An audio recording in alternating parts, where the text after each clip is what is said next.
Famille, c'est urgent. Cette vidéo partagée au maximum. La France a décidé d'attaquer le Niger. Et oui, la France a décidé d'attaquer le Niger parce qu'ils savent bien que le mandat de Bazoum finit le 2 avril. Donc, qu'est-ce qu'il faut faire pour attaquer le Niger avant la fin de ce mandat? Écoutez cette vidéo-là de l'Union européenne et puis je reviens. Nous voterons demain pour une résolution d'urgence qui me tient particulièrement à cœur, la demande de libération du président nigérien Mohamed Bazoum, que je présente pour la 4e fois. Depuis le coup d'État du 26 juillet 2023, Mohamed Bazoum est détenu avec son épouse par la junte militaire qui a pris le pouvoir, privé de téléphone et totalement coupé du monde extérieur. 950 jours se sont écoulés depuis ce coup, 950 jours de détention injustifiée. Il convient de rappeler que le président Bazoum, démocratiquement élu, a été le principal partenaire des forces européennes au Sahel, contribuant à la lutte contre le terrorisme islamiste, contre le trafic d'armes, contre le trafic d'êtres humains et à la stabilité régionale. Nous ne pouvons rester plus longtemps silencieux alors qu'un allié clé de l'Europe est emprisonné. Quel exemple de loyauté l'Union européenne donnerait-elle à ses partenaires? Sa libération est urgente pour 2 raisons majeures. Son mandat prendra fin le 2 avril 2026. Ne pas obtenir sa libération avant cette date constituerait un échec grave. Un signal clair doit être envoyé à nos partenaires et à leurs opposants. L'Europe est un allié assumant ses engagements envers ceux qui ont coopéré avec elle pour plus de sécurité et plus de liberté. Cette résolution rappelle le caractère inacceptable de la détention d'un dirigeant démocratiquement élu, partageant nos valeurs, renversé puis emprisonné par une junte militaire toujours au pouvoir aujourd'hui. Elle appelle à la libération immédiate de Mohamed Bazoum et de son épouse, au rétablissement de l'ordre constitutionnel et à l'organisation de nouvelles élections démocratiques. Depuis le coup d'État, le Niger s'enfonce dans une spirale de violence et d'insécurité. La junte militaire laisse son territoire en proie à des groupes djihadistes responsables de nombreuses attaques meurtrières, notamment contre des minorités religieuses. Nous ne pouvons nous y résigner. Je compte sur votre soutien pour cette résolution qui porte bien son nom. Donc vous ne rêvez pas, la France a décidé d'attaquer le Niger. Actuellement, ils sont en perte de vitesse. Ils ont besoin d'uranium. Ils ont besoin vraiment d'uranium. Vous avez écouté le discours de Macron. Macron a dit quoi? Ils vont doubler, voire même tripler les productions d'uranium en France pour le nucléaire. Mais où est-ce qu'ils vont enlever leur uranium pour faire ce nucléaire? Où est-ce que ça va quitter? Posez-vous la question, où est-ce que ça va quitter? Merci de partager la vidéo. On est ensemble. Notamment contre des minorités religieuses. Nous ne pouvons nous y résigner. Je compte sur votre soutien pour cette résolution qui porte bien son nom, une résolution d'urgence. Merci. Merci beaucoup, cher collègue. Muriel Laurent. Merci, Monsieur le Président, Monsieur le Commissaire, chers collègues. Le coup d'État et l'arrestation du président Bazoum ont marqué un basculement dans l'histoire du Niger. La population nigérienne, l'une des plus pauvres du monde, fait face aujourd'hui à une insécurité croissante. Des millions de personnes sont déplacées et dépendent de l'aide humanitaire pour survivre. Dans ce contexte, la décision de la junte de dissoudre massivement les ONG et d'expulser les organisations internationales a des conséquences dramatiques. Soyons clairs, la junte ne pourra pas remplacer ces acteurs humanitaires. Il est urgent de leur permettre de reprendre leur mission vitale. Mais l'urgence est aussi politique. Sans un retour immédiat à l'état de droit, il n'y aura ni paix ni développement. La société civile doit pouvoir agir librement pour préparer une transition démocratique rapide et crédible. Enfin, tous les prisonniers politiques doivent être libérés, y compris Mohamed Bazoum, car sans liberté fondamentale, sans respect de l'état de droit, il ne peut y avoir de stabilité durable pour le peuple nigérien. Le temps presse, le monde ne peut rester silencieux. Merci beaucoup. Nathalie Loiseau. Merci, Monsieur le Président. Depuis bientôt 3 ans, des militaires ont pris le pouvoir au Niger à la faveur d'un coup d'État. Depuis, le président Bazoum est détenu. Les militaires français qui aidaient le Niger à combattre le terrorisme ont été priés de partir. Quel est le bilan de ces 3 années? Il est hélas catastrophique. Le Niger n'est plus une démocratie, les milices djihadistes progressent, la population souffre considérablement. Mais à Niamey, la junte a une explication et un bouc émissaire, la France. La France qui n'est plus là, mais que les putschistes accusent de tous les maux en recourant massivement à la désinformation. À les croire, la France enlèverait des enfants, préparerait un coup d'État et armerait les djihadistes, rien de moins. La junte appelle même le peuple nigérien à se préparer à une guerre contre la France. Ces mensonges sont pathétiques. Il faudrait rappeler aux putschistes de Niamey que ce sont eux qui ont pris le pouvoir, qui ont renoncé à l'aide de la France et fait appel à la Russie. Ils portent l'entière responsabilité de leurs échecs, et ces échecs sont nombreux. Frères et sœurs, je vous salue. L'hiver noir est en train de venir à grands pas. Sous le prétexte de la démocratie, Maduro a été capturé. Il se trouve aujourd'hui emprisonné aux États-Unis. Sous le prétexte de la démocratie, Saddam Hussein a été pendu.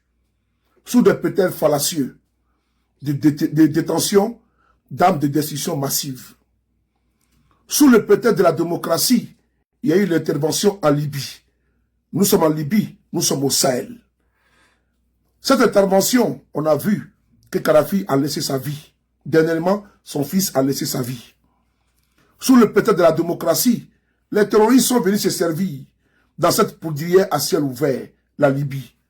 Le Burkina Faso en insécurité, le Mali en insécurité et le Niger en insécurité. Frères et sœurs, il faut soutenir les pays de l'AES. Parce qu'aujourd'hui, le droit international n'est pas respecté. Et vous voyez à travers l'intervention qui a cours aujourd'hui, comment dirais-je, en Iran. Le droit international aussi a des limites, selon certains. Parce que, un exemple, en Irak, les soldats américains ne sont pas poursuivables. La CPI n'a pas compétence de les poursuivre. Mais quand vous allez devant la CPI, les pays africains, ils défilent. La démocratie. Une démocratie, par exemple, où en Côte d'Ivoire, on laisse faire un 3e et un 4e mandat. Une démocratie, par exemple, où des présidents sont élus.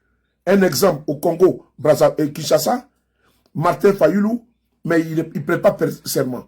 Une démocratie au Cameroun, où John Fundi, Maurice Kamto, sans oublier Issa Tiroma Bakari, ont battu à plate couture Paul Biya, mais n'ont jamais pu prêter serment. Nous sommes en soi-disant démocratie, alors que ces régimes-là sont soutenus par des puissances étrangères. Nous devons prendre au sérieux les menaces qui aujourd'hui planent sur les pays de l'AES. À travers ce qui se joue au niveau international, ne pensons pas que ça se passe au Venezuela, ça se passe en Irak, ça se passe, comment dirais-je, en Iran, et que l'AES est épargné.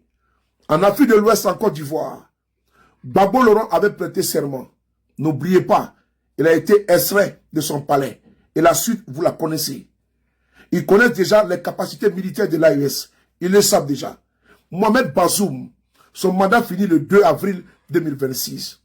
Le problème avec Bazoum, il faut savoir que Bazoum n'est pas le Niger. Le Niger a connu des présidents. Bazoum est en vie. Mais il faut savoir ça, c'est une chance d'abord. Parce qu'il y a des présidents nigériens qui ont perdu la vie. Je prends le cas de Ibrahima Bade Maïna Sara, qui a été mitraillé à l'aéroport quand il voulait effectuer un voyage par la garde républicaine commandée à l'époque par le commandant Wanké. Frères et sœurs, l'AES est en danger. L'hiver noir est en train de venir. Et à travers ce discours que vous avez entendu, c'est une résolution d'urgence que l'Union européenne a adoptée, le Parlement européen a adopté. Il faut faire bloc pour dire une chose. Les problèmes africains doivent se régler en Afrique. On ne veut plus de paternalisme. D'ailleurs, le narratif faisant allusion à une pauvreté du Niger, le Niger n'est pas pauvre. Le Niger a été appauvri. L'Afrique n'est pas pauvre. L'Afrique a été appauvrie. Dans cette même veine de dénonciation, le ministère des Affaires étrangères du Niger a reçu, vous regardez les images qui sont en train de passer devant vous, les images qui sont là.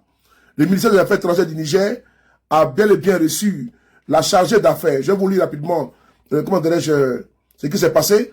Le ministre des Affaires étrangères, de la coopération et des Nigériens de l'extérieur, à l'extérieur, Bakari Yaou Sangare, a convoqué à son cabinet ce jour, 12 mars 2026, la chargée d'affaires par intérim de la délégation de l'Union européenne au Niger, Nicoletta Aveila. L'objet de cette convocation est de notifier à la diplomate européenne l'indignation du gouvernement nigérien suite à la résolution du Parlement européen sur la situation de l'ex-président Mohamed Bazoum. Pour terminer, n'oubliez pas qu'Alassane Ouattara avait dit qu'ils allaient intervenir au Niger pour réinstaller Bazoum.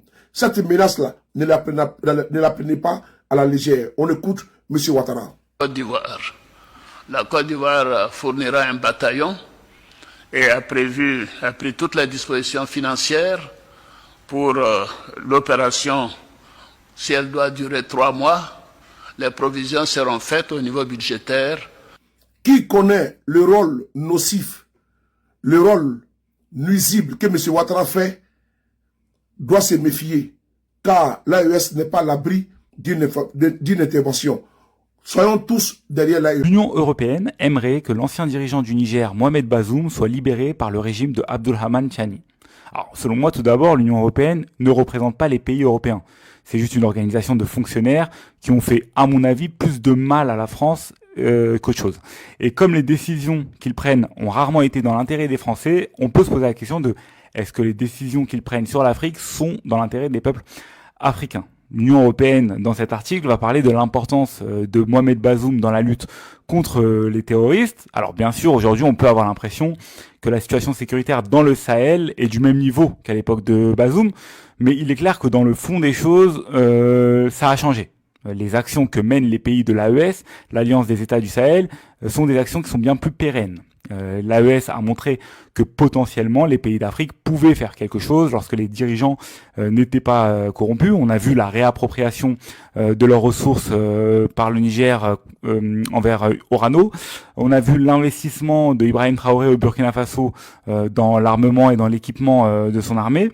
Donc la question à se poser, c'est pourquoi est-ce que l'UE veut la libération d'un politicien comme Bazoum qui a plus qu'échoué? Eh ben, parce qu'en fait, Bazoum, c'est ce type de dirigeant qui est acquis à l'Occident. Un peu comme Alassane Ouattara. D'ailleurs, je me rappelle une fois d'une conférence de presse avec Macron où Alassane Ouattara était tout fier de dire qu'il avait appelé la France à la rescousse du Mali contre les terroristes. Comme si cette aide de la France était gratuite et dénuée d'intérêt. Donc, l'Union européenne, au-delà de tout ça, et au-delà du fait qu'elle ne représente pas les peuples européens, a quand même une idéologie. Et une idéologie, à mon avis, qu'elle souhaite voir se proliférer en Afrique. On l'a vu avec le dirigeant sénégalais Ousmane Sonko, qui a avoué que les contrats économiques avec l'Union européenne étaient souvent conditionnés à des avancées sociales, notamment des avancées sur la question du genre et les LGBT. Donc la question à se poser, c'est pourquoi est-ce que Bazoum est si important pour les élites européennes? Est-ce que c'est pour l'uranium? Est-ce que c'est pour les avancées sociales? Ou est-ce que parce que l'UE croit vraiment que c'est un bon chef de guerre?